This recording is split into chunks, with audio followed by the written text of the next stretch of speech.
الشيطان الرجيم بسم الله الرحمن الرحيم ربنا إني أسكنت من ذريتي بواد غير ذي زرع عند بيتك المحرم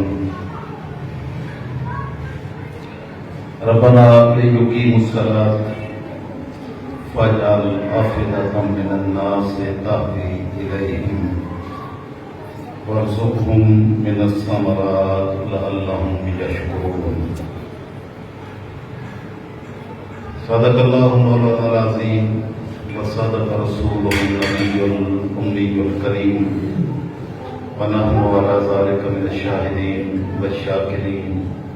والحمد لله رب العالمين. معزز حاضرین و ناظرین و سامعین، اللہ رب العزت کا بے حد و بے حساب لطف و کرم اور فضل و احسان ہے کہ 4-5 جمعۃ المبارک کے مواقع پر حاضری نہ ہو سکی اور اب آپ کی خدمت میں حاضر شرف حاصل ہو رہا ہے.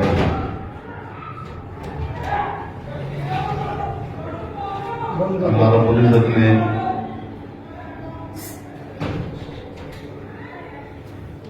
اس عرصہ میں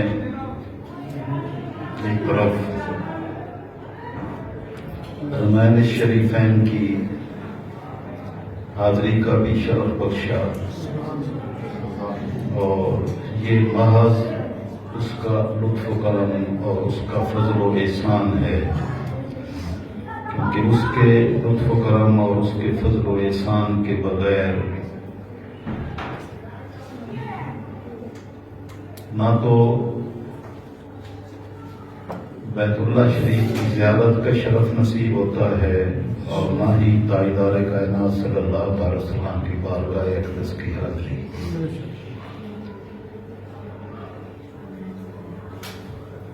یہ فضل و احسان ہے مالک کا، بس اس کا کرم ہوا اور اس کے کرم کے صدقے میں آقا علیہ السلام کی بارگاہ اقدس سے حاضری کا اذن ہو گیا.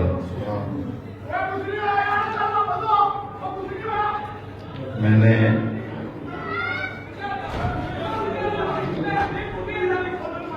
نے وہاں اپنے گھر میں، جیسے کہ آپ کچھ لوگ اس میں شریک تھے اس محفل مبارک میں، میں نے وہاں 1985 کا ایک واقعہ ذکر کیا تھا کہ محترم قاری زبید رسول صاحب اس وقت ایک بڑی نعت مشہور ہوئی تھی اور وہ بڑے ذوق اور بڑی محبت اور الفت کے ساتھ محبت رسول صلی اللہ علیہ وسلم میں ڈوب کر نعت پڑھا کرتے تھے. تو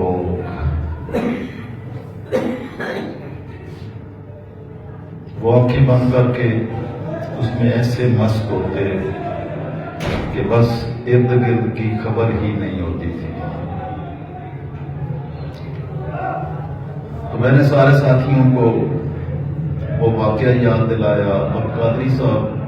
محترم اکرام قادری صاحب کو کہا کہ وہ ذرا وہی نعت آج ذرا پھر سنا دیں تاکہ وہ منظر تھوڑا سا پھر آنکھوں کے سامنے آ جائے. 2017 میں حاضری ہوئی تھی اور اس حاضری کے بعد اب 5.5 سال تقریباً ہو گیا. دوبارہ کورونا کی وجہ سے یا بعض دیگر پابندیوں کی وجہ سے حاضری کا شرف نصیب نہ ہو سکا. تو میں نے ان کو وہ ذرا منظر دوبارہ یاد کروانے کی التجا کی، اس وقت بھی میں وہ قاری زبید رسول صاحب والی نعت ریکارڈ کر کے بار بار سنا کرتا تھا، اور وہ نعت یہ تھی: بڑی امید ہے سرکار قدموں میں تمہارے، کرم کی جب نظر ہوگی مدینے ہم بھی جائیں گے۔ تو میں نے سارے ساتھیوں کو بھی کہا کہ ذرا اسی کیف اور اسی حالت کو تھوڑا سا اپنے اندر پیدا کریں۔ تو بڑی پرکیف محفل الحمدللہ ہوئی، اور سب نے بڑا کیف اور بڑا حظ اٹھایا۔ تو یہ التجا جب آقا علیہ السلام کی بارگاہ انور میں پیش کی، اور وہی کیفیات، کیونکہ اسی نعت کو سن کر میری پہلی حاضری 1985 میں آقا علیہ السلام کی بارگاہ انور کی ہوئی،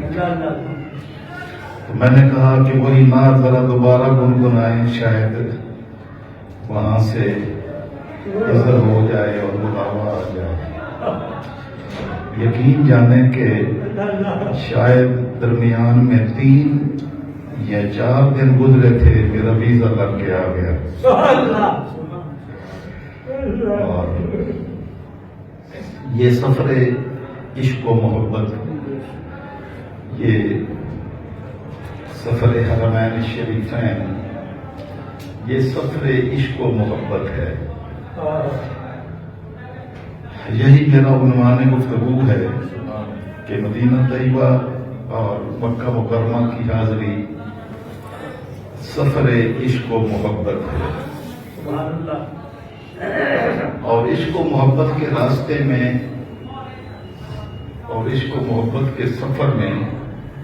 کانٹے بھی پھول لگتے ہیں۔ اس میں جتنی مشکلات، جتنی تکالیف برزی آئے، وہ تکالیف اس محبت کی کیفیات میں بھول جاتی ہیں، اور ہمیں تو بڑی سہولیات حاصل ہے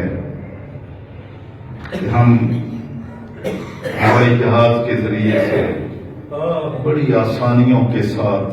یہاں سے بیٹھتے ہیں، 4 گھنٹے میں مدینہ الرسول صلی اللہ علیہ وسلم میں پہنچ جاتے ہیں۔ تو میں وہ منظر یاد کر رہا تھا کہ جب 3 مہینے اس سفر محبت و عشق میں گزر جاتے تھے، اور کس قدر مشقتیں اور تکالیف اٹھا کر اللہ کے رسول صلی اللہ علیہ وسلم کی بارگاہ انور کی حاضری اور مکہ المکرمہ کی بیت اللہ شریف کی زیارت کے لیے وہاں پر پہنچتے تھے۔ تو اگرچہ مجھے وہاں پر کچھ پرابلم پیدا ہوئی پاؤں میں، لیکن وہ پرابلم ان مشقتوں کے مقابلے میں ذکر بھی نہیں کی جا سکتی جو مشقتیں اس سفر عشق و محبت میں لوگ اٹھاتے رہے ہیں۔ ہمیں تو اتنی سہولیات ہیں جس کا اندازہ اور شمار بھی نہیں کیا جا سکتا۔ ان تکالیف کو جو ہے وہ ذکر کرنا بھی نہیں بنتا، ان تکالیف کے مقابلے میں جو مشقتیں آقا علیہ السلام کے غلام اٹھایا کرتے تھے۔ حضرت ابو سعید خدری رضی اللہ تعالیٰ عنہ ارشاد فرماتے ہیں: من صبر بالمدینۃ علی لاوائها وشدتها کنت له شفیعا یوم القیامہ۔ آقا علیہ السلام نے ارشاد فرمایا کہ جو مدینہ طیبہ کی مشقتوں اور اس کی شدتوں پر صبر کرے گا، یعنی خوشی کے ساتھ ان کو برداشت کرے گا، کوئی تکلیف آئے گی اس راستے میں، کوئی پریشانی آئے گی اس راستے میں، اس سفر عشق و محبت میں، سفر حرمین شریفین میں، اور میرے شہر مدینہ الرسول میں کوئی تکلیف آئی تو اس پر جو صبر کرے گا اور ایک حدیث میں ہے کہ من صبر علی حرھا و بردھا، اس کی گرمی اور اس کی سردی پر جو صبر کرے گا کنت لہ شفیعا یوم القیامہ، تو قیامت کے دن میں اس کی شفاعت کرنے والا ہوں گا۔ سبحان اللہ۔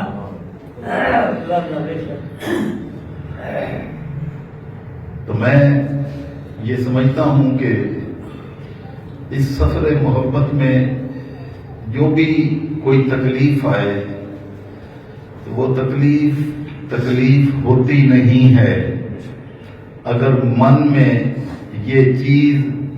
بیٹھ جائے کہ یہ تاجدار کائنات صلی اللہ علیہ وسلم کی بارگاہ میں پہنچنے کا ذریعہ سفر ہے۔ اس میں جتنی بھی تکالیف ہیں وہ پھر تکالیف دور جاتی ہیں۔ محبت اور عشق میں تکالیف نہیں رہتی۔ تو میں یہ سمجھتا ہوں کہ عشق و محبت کے سفر میں پھول لگتے ہیں، کانٹے بھی، کانٹے بھی اگر راستے میں برداشت کرنے پڑے تو وہ کانٹوں کی تکلیف کانٹوں والی نہیں ہوتی، وہ ایسے ہی محسوس ہوتا ہے جیسے پھول بچھے ہوئے۔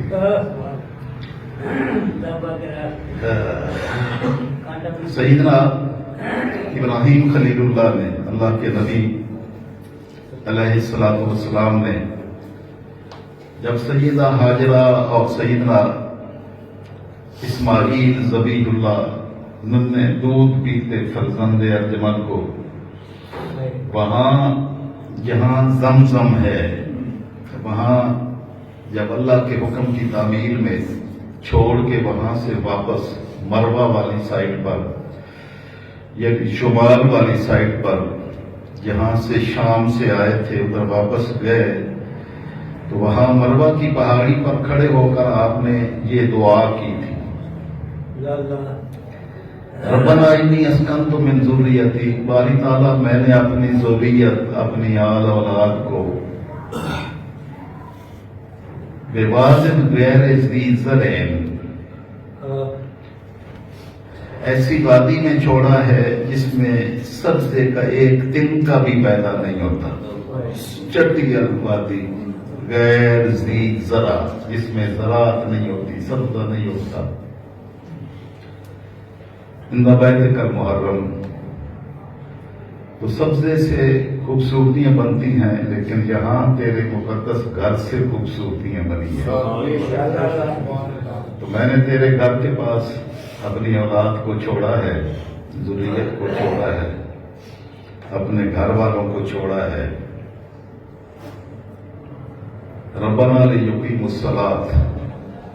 باری تعالیٰ اس لیے چھوڑا ہے کہ وہ تیری بارگاہ میں بندگی کا فریضہ سر انجام دیں، نماز قائم کریں۔ نماز کے قائم کرنے کے لیے تیرے مقدس گھر کے پاس چھوڑا ہے۔ اب لطف کی بات یہ ہے کہ اس وقت یہ خانہ کعبہ جو پہلے تعمیر ہوا تھا وہ طوفان نوح میں اس کی بنیادیں بھی ختم ہو گئی تھی، اس کی نشان بھی مٹ گئے تھے، لیکن اللہ کا نبی جب وہاں پر پہنچا، عشق و محبت کا سفر تھا، تو وہاں سے آپ شام سے چلے سینکڑوں میلوں کا، شاید تقریباً کوئی 3000 کلومیٹر کا فاصلہ بنتا ہے، وہ فاصلہ طے کر کے سیدھا اس جگہ پہنچے جہاں اللہ کا گھر تھا، اور اللہ کے گھر کی تعمیر آپ نے کی ہے، آپ کی تعمیر سے پہلے اس کا نشان بھی نہیں تھا۔ تو بیت اللہ کی جو بنیادیں ہیں اس میں جہاں دروازہ تھا، دروازے کے بالکل سامنے آپ نے ان کو چھوڑا اور وہاں سے الٹے قدم واپس گھر کو چلے۔ سیدہ ہاجرہ آپ کے پیچھے دوڑی اور آپ سے عرض کیا کہ آپ ہمیں چھوڑ کے تو کدھر جا رہے ہیں، اس چٹیل جگہ پر جہاں نہ پانی کا نشان ہے، نہ کسی انسان کا، نہ انسان بستے ہیں، نہ یہاں سبزہ ہوتا ہے، نہ یہاں پانی ہے، ہر طرف چٹیل پہاڑ ہے، تو یہاں چھوڑ کے تو ہمیں آپ واپس جا رہے ہیں۔ تو آپ نے ایک مرتبہ سوال کیا، دوسری مرتبہ سوال کیا، تیسری مرتبہ سوال کیا، تو آپ نے جواب ہی کوئی نہیں دیا۔ تو آپ نے عرض کیا اللہ امرک بہذا، کیا اللہ نے آپ کو، اللہ کے خلیل، اللہ نے آپ کو ایسا کرنے کو حکم دیا ہے؟ تو آپ نے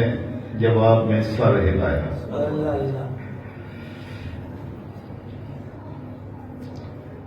اب جب انہوں نے یہ سر ہلایا کہ ہاں اللہ کا حکم ہے، تو سیدہ حاجرہ کے قدم پر نہیں رک گئے۔ آپ نے فرمایا پھر اللہ کے رسول، اے اللہ کے خلیل، اب آپ جائیے، اذا اللہ یضیعن اللہ ہمیں ضائع نہیں ہونے دے گا۔ اس نے حکم دیا ہے تو پھر وہ ہمیں ضائع نہیں ہونے دیجیے گا۔ آپ جائیں، ہمیں اللہ کے سپرد کر دیں، اللہ ہی ہمارا والد اور ولی اور وکیل ہے۔ وہاں ہی یہ زمزم کا چشمہ پھوٹا۔ تفصیل پہلے میں بھی مرتبہ بیان کر چکا ہوں۔ میں بتانا یہ چاہتا ہوں کہ وہاں اس جگہ کی حاضری کے لیے سیدہ حاجرہ اور سیدنا اسماعیل ذبیح اللہ نے کیا مشقتیں برداشت کی،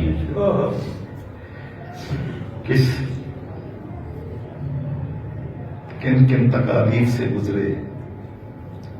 لیکن جو اس کی خاطر تکالیف اٹھاتا ہے تو اللہ ان کی تکالیف کو بڑی خوشیوں مسرتوں میں بدل دیتا ہے۔ حتیٰ کہ جو اپنی جان لوٹا دیتے ہیں نا اللہ کی راہ میں، اور اپنی جان قربان کر دیتے ہیں اور جسم کے ٹکڑے ٹکڑے ہو جاتے ہیں، تو وہ جسم کا ٹکڑا ہونے سے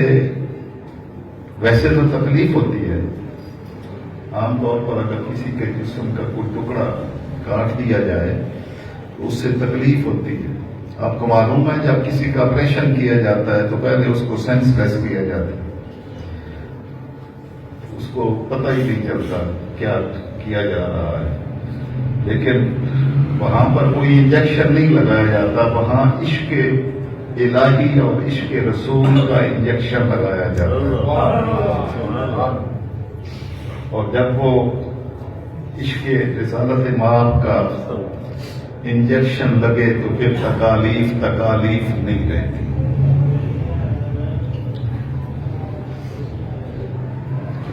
تو وہاں سے جب آپ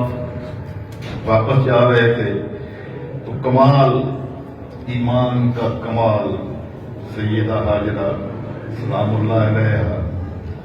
جنہوں نے کہا کہ اے اللہ کے خلیل اب آپ جائیں، اللہ ہمیں ضائع نہیں ہونے دے گا، یعنی سے ساری تکالیف اس کی خاطر برداشت ہیں،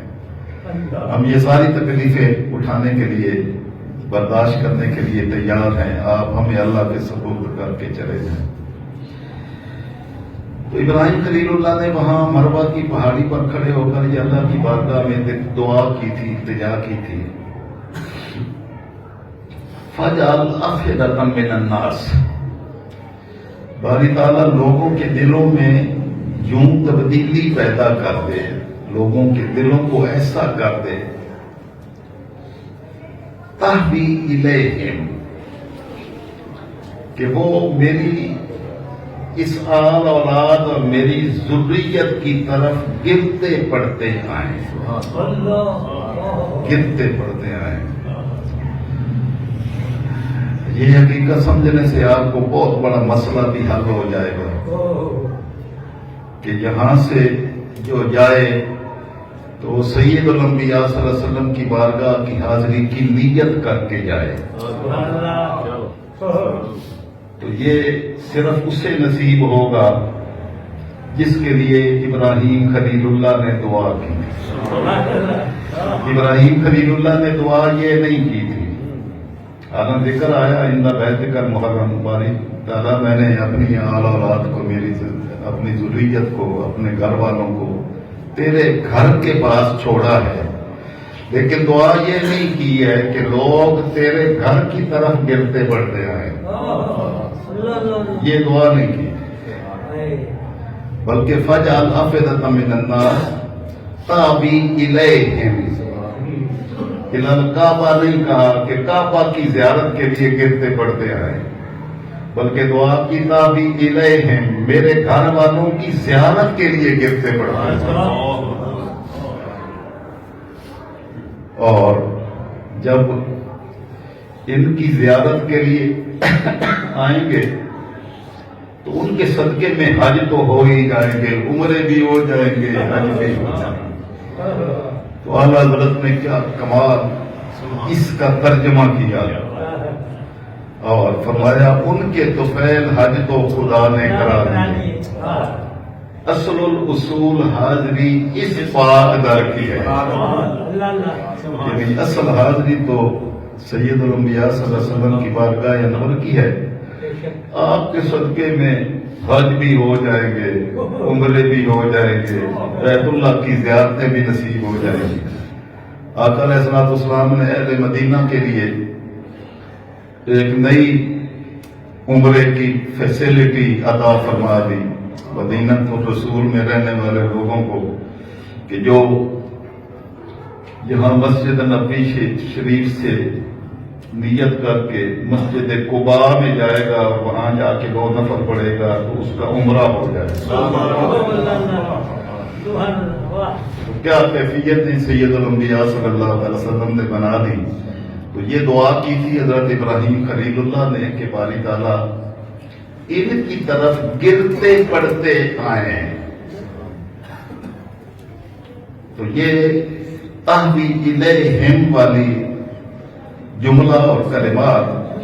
یہ بتاتے ہیں کہ اس سفر میں جتنی بھی تکالیف ہو وہ سارے پھول محسوس ہوں گے، یعنی جس کی مشقتیں نہیں رہیں گی، جس کو آقا علیہ السلام کی بارگاہ انور کی حاضری نصیب ہوگی اور اس نیت سے راستے کی مشقتوں کو دیکھے گا تو وہ سارے کانٹے بھی پھول محسوس ہوں گے۔ تو یہ ابراہیم خلیل اللہ کی دعا تھی، تو جن کو آقا علیہ السلام کی بارگاہ میں حاضری کے راستے میں ساری تکالیف محسوس ہی نہ ہوں، وہ یہ سمجھ لیں کہ دعائے خلیل ان کے حق میں قبول ہو گئی۔ تو یہ مالک الملک کا کرم ہے کہ ابراہیم خلیل اللہ نے دعا کی، اور جب پھر آپ نے بیت اللہ شریف کی تعمیر کی، آپ معمار تھے اور مزدور ابراہیم خلیل اللہ کے شہزادے اسماعیل ذبیح اللہ تھے، اور جبریل امین تھے جو پتھر اٹھا اٹھا کے لاتے اور سیدنا ابراہیم خلیل اللہ کا گھر تعمیر کرتے۔ تو جب اللہ کا گھر تعمیر ہو گیا تو مالک الملک نے ابراہیم خلیل اللہ کو فرمایا اذن فی الناس بالحج، اے میرے خلیل لوگوں میں آواز دے دیں، لوگوں کو بلائیں کہ اللہ کا گھر تعمیر ہو گیا ہے، آئیں اس کا حج کرنے کے لیے، یہاں حاضری دینے کے لیے آئیں حج کے لیے۔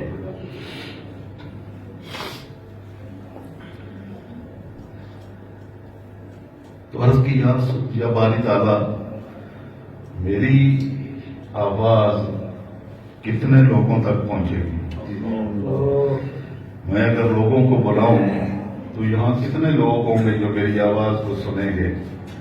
مالک الملک نے فرمایا کہ میرے خلیل آواز دینا تیرا کام ہے، پہنچانا ہمارا کام ہے۔ تو ابراہیم خلیل اللہ کی آواز کو اللہ نے اس طرح پہنچایا کہ صرف دنیا میں جنہوں نے آنا تھا یا آئے ہوئے تھے، ابراہیم خلیل اللہ کی آواز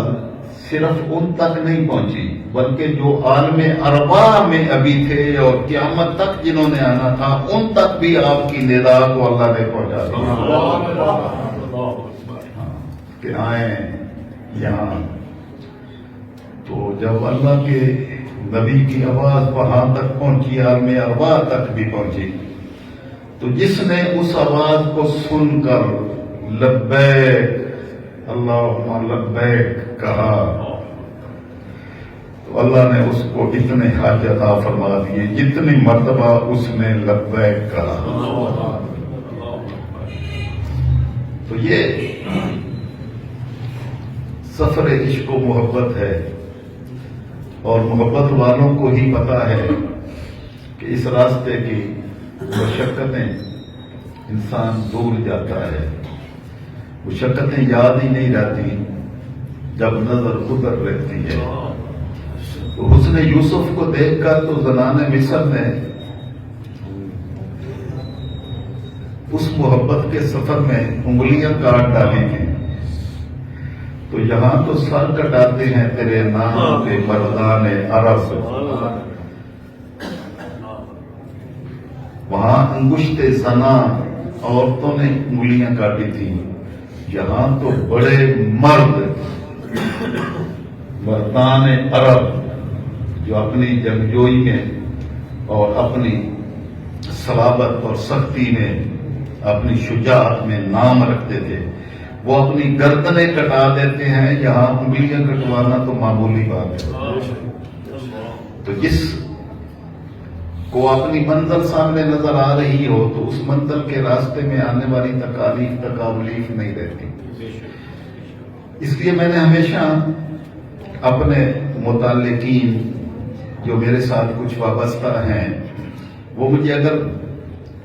کبھی نصیحت کرنے کا کہیں کہ حاضری کی سعادت حاصل ہو رہی ہے، کوئی نصیحت کرنے، تو میں ان کو کہتا ہوں کہ کوئی زبان پر کلمہ ایسا ذکر نہ کرنا جس سے کوئی شکوہ کی صورت نظر آئے، بس یہی ایک ہی نصیحت ہے۔ اور دوسرا، اپنے آپ کو اس قدر وہاں دوسروں کی خاطر نفع مند بنانا کہ آپ کو دوسروں کو مد نظر رکھنا ہوگا۔ ہمارے کئی لوگ جاتے ہیں اور واپس آ کے بتاتے ہیں کہ میں ریاض الجنہ میں مجھے جگہ ملی، پھر میں وہاں بیٹھ گیا، وہاں نفل پہ دے نفل، اور اتنے گھنٹے میں نے وہاں پر گزارے۔ تو میں نے ان کو سمجھایا کہ کاش آپ 2 نفل پڑھتے اور وہ جگہ باقی حضور علیہ السلام کے مہمانوں کے لیے چھوڑ دیتے اور وہاں سے اٹھ جاتے، تو تمہارے 2 نفل جو ان گھنٹوں پر محیط نشست سے زیادہ آقا علیہ السلام کی بارگاہ میں شرف قبولیت پاتے۔ کہ باقیوں کے لیے جگہ چھوڑیں، اور اگر آپ کو ایک مرتبہ حاضری نصیب ہو گئی ہے، میرے آقا کی مسجد نبی کا گوشہ گوشہ اور ایک ایک فٹ ریاض الجنہ ہے۔ تو وہ اگر درجہ قبولیت نصیب ہو جائے اور دوسروں کی خاطر ایثار اور قربانی کرنا نصیب ہو جائے، تو پھر آقا کی خاطر ہی، کیونکہ سارے بلائے ہوئے انہی کے مہمان ہیں، تو اگر آپ نے دوسروں کو نہیں وہاں موقع دیا اور سارا اپنے لیے سارا وقت لے لیا، تو آپ نے کوئی کمال نہیں کیا ہے، میرے آقا کو ناراض ہی کیا ہے، راضی نہیں کیا ہے۔ آقا کی رضا تو یہ تھی کہ میرے مہمان آئے، میرے مہمانوں کی عزت کریں۔ آقا علیہ السلام کی بارگاہ میں جو بھی حاضر ہوتے تو آقا صحابہ کرام میں اعلان فرماتے ہیں کوئی جو رسول اللہ صلی اللہ علیہ وسلم کے مہمان کی مہمان نوازی کرے، اپنے گھر لے جائے اور اللہ کے رسول کے مہمان کی خدمت کرے۔ تو اسی میں وہ واقعہ پیش آیا تھا، آقا علیہ السلام نے گھر تمام ازواج مطہرات کے پاس پیغام بھیجا کہ گھر میں کوئی کھانے کے لیے ہے، تو ہر طرف سے جواب آیا یا رسول اللہ کچھ نہیں ہے گھر میں کھانے کے لیے، آپ کے پاس جو آتا لوٹا دیتے تھے۔ تو آپ نے صحابہ کرام کو شرف بخشا اور ان کو اعلان کیا کہ کوئی ہے جو اللہ کے رسول کی مہمان نوازی کرے۔ تو ایک صحابی اٹھے، یا رسول اللہ میں یہ سعادت حاصل کروں۔ گھر لے گئے اور جب گھر والوں سے پوچھا بھائی کوئی کھانے کے لیے ہے کوئی سامان، تو انہوں نے کہا میرے اور آپ کے لیے بھی نہیں ہے، تھوڑا سا گھر میں کھانا ہے جو بچوں کے لیے۔ تو انہوں نے کہا کہ بچوں کو بہلا پھسلا کر سلا دیں، اللہ کے رسول کے مہمان آئے ہیں، ہم تو بھوکے رہیں گے، ہمارے بچے بھی اس مہمان کی خاطر بھوکے رہیں گے کیونکہ اللہ کے رسول کا مہمان آیا۔ تو وہ مشہور واقعہ ہے، ہم نے ساروں نے سنا ہوا ہے، لیکن کاش اس کی گہرائی میں اتر کر من میں تبدیلی پیدا کرتے کہ وہ صحابہ کرام جن کی تربیت آقا علیہ السلام نے یہ کی تھی کہ وہ خود بھی بھوکا رہتے ہیں، بچوں کو بھی بھوکا رکھتے ہیں، لیکن اللہ کے رسول کی نسبت اور اللہ کے رسول کے مہمان کو کھانا پیٹ بھر کر کھلاتے ہیں۔ تو طریقہ یہ اختیار کیا کہ انہوں نے کہا کہ آپ جب کھانا لگے تو بہانے سے جو ہے نا دیا بجھا دینا، بچوں کو بہلا پھسلا کر سلا دیں، ہم مہمان کے ساتھ بیٹھیں گے، لائٹ بجھا دینا، تو ہم صرف ایسے حرکتیں کریں گے جس سے پتہ چلے کہ ہم بھی کھا رہے ہیں، لیکن ہم کھائیں گے نہیں، صرف اللہ کے رسول کے مہمان کھائیں گے۔ تو وہ جب منظر مالک الملک نے دیکھا تو مالک الملک نے اپنے نبی کو پیغام بھیجا کہ آپ نے جن کی تربیت اس میج پر کی ہے، مالک الملک وہ منظر دیکھ کر اتنا خوش ہوا ہے، یقیناً ملائکہ کو بلا کے دکھایا ہوگا کہ جن پر تم نے اعتراض کیا تھا ذرا ان کا یہ منظر بھی تو دیکھیں کہ وہ خون بہائے گا، تو خون بہانے والے تو پتہ نہیں کون ہوں گے، لیکن یہ قربانیاں دینے والوں کا بھی منظر دیکھیں۔ تو جس نے ساری رات اپنے بچوں کو بھی بھوکا رکھا، اپنی اولاد کو بھوکا رکھا، خود بھوکے رہے،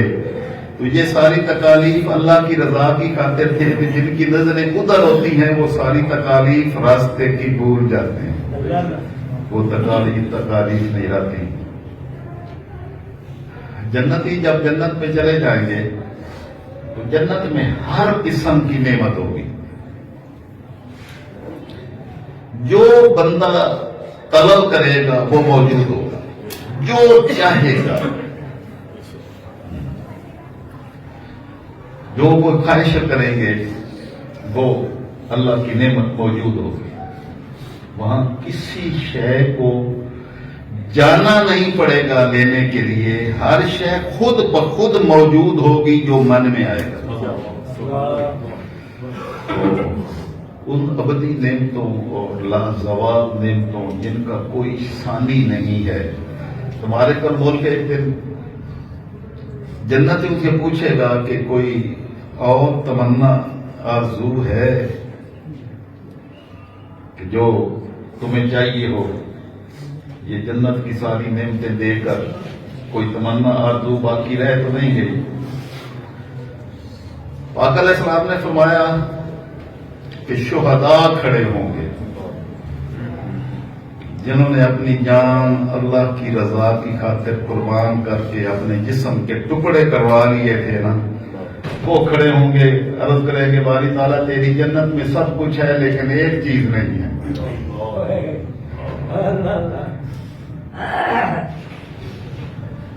تو مالک فرمائے گا کیا چاہیے جو اس میں نہیں ہے؟ تو عرض کریں گے باری تعالیٰ ہمیں دنیا میں واپس بھیج دے۔ آقا علیہ السلام نے فرمایا کہ جنتی جنت میں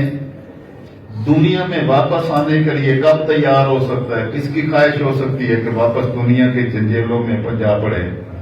جب مالک نے اتنے کرم فرما کر اتنی نعمتوں اور اتنی عظمتوں سے نوازا، اتنی تکریم، اتنا مقام عطا کیا،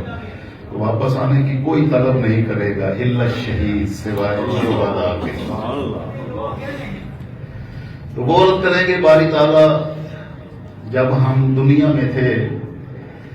تو تیرے رسول صلی اللہ علیہ وسلم نے ہمیں میدان جنگ میں بلایا، ہم نے رسول صلی اللہ علیہ وسلم کے اعلان پر، ان کی دعوت پر لبیک کہتے ہوئے میدان جنگ میں اترے، تو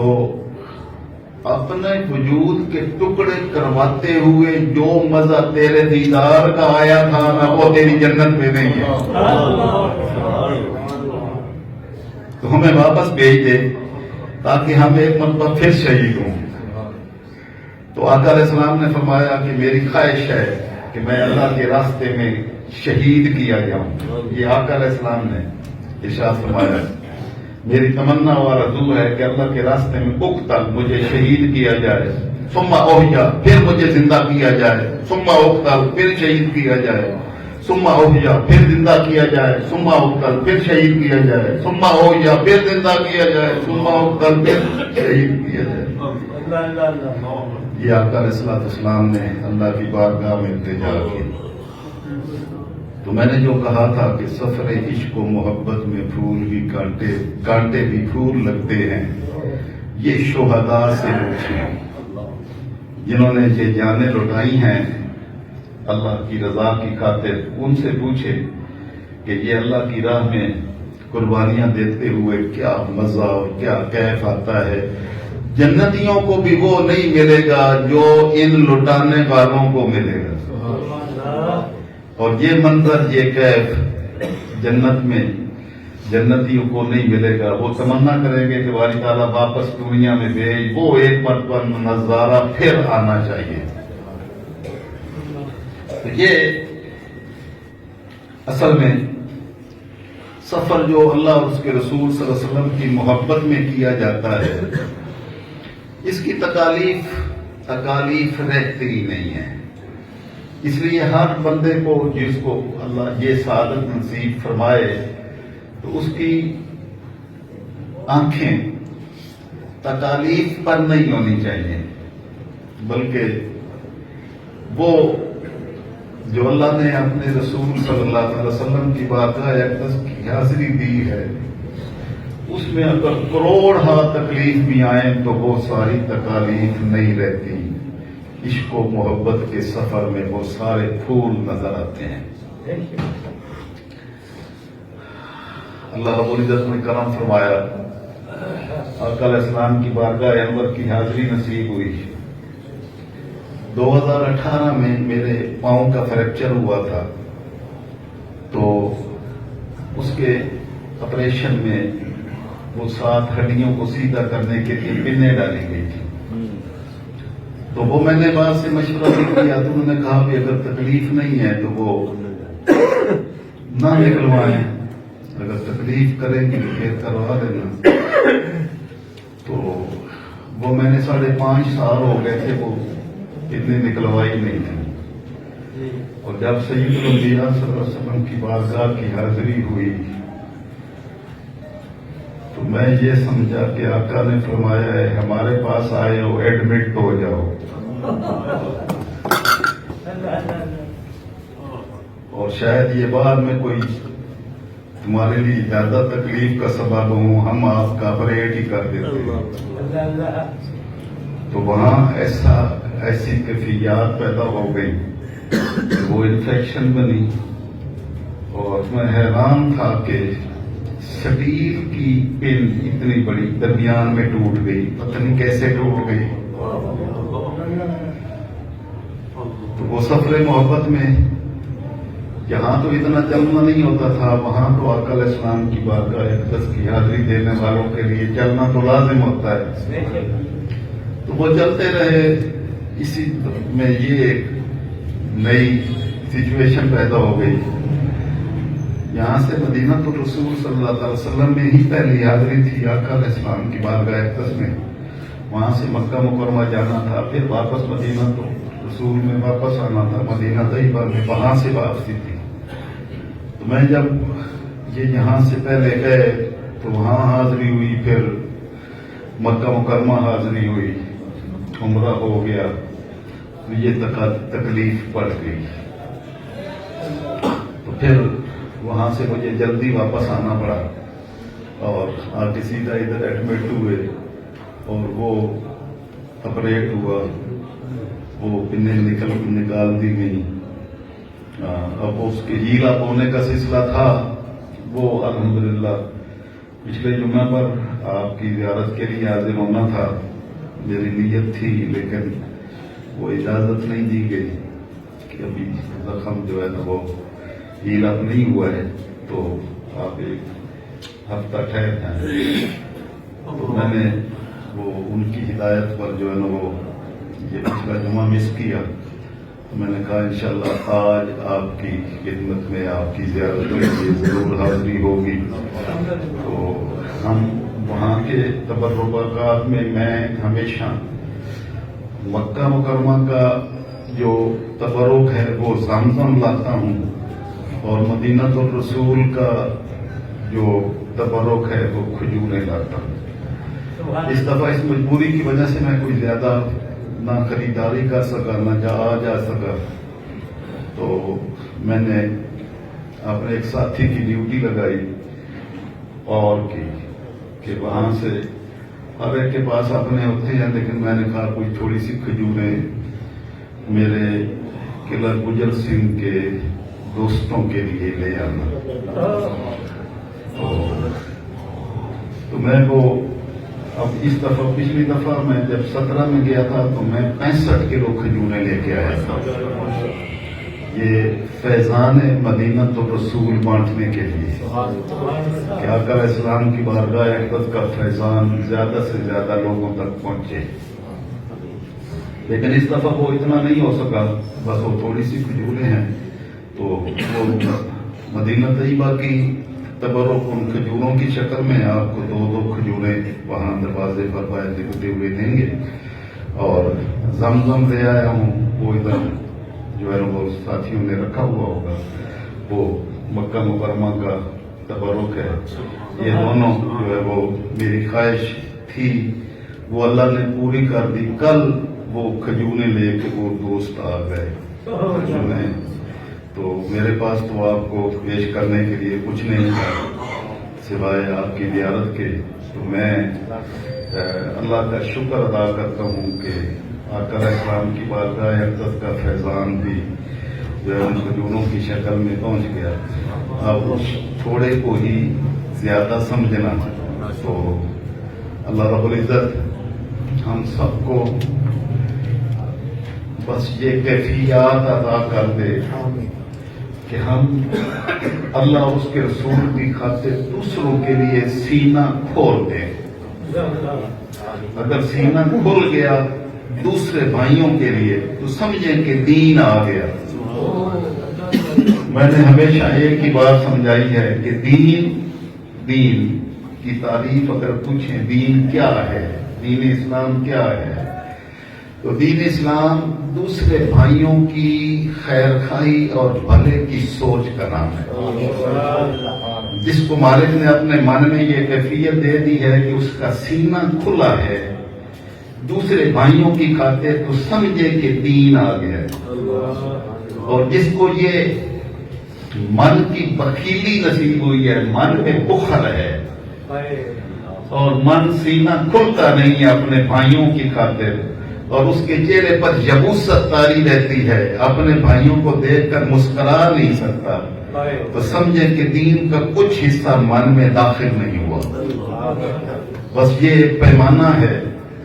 تو جو جتنا اپنے بھائیوں کے لیے اپنے من کو کشادہ کر لیتا ہے، سمجھے کہ اللہ نے اتنا دین عطا فرما دیا۔